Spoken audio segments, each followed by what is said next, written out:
দেখো, অত শত জানি না, সব দিনই দেখছি একটা করে স্পেশাল দিন আছে। Mother's day, father's day, sister day, brothers day. তারপর আবার ফেব্রুয়ারি মাসে কিন্তু ভালোবাসার মাস, সে একদম বাসের মাস, শুধু টাকাই খরচ। এই চকলেট ডে, এই প্রপোজ ডে,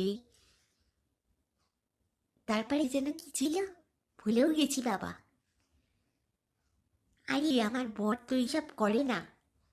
তা বলছি কি, যে এই ভ্যালেন্টাইন্স ডে কেটে গেলে টাকা পয়সাও তো দরকার, সব তো খরচ হয়ে যায়। তা যদি একটা দিন মানি দিয়ে দেয়, হেব্বি হবে বলো। চলো আমরা সবাই একটা স্পেশাল মানি ডে বানাই।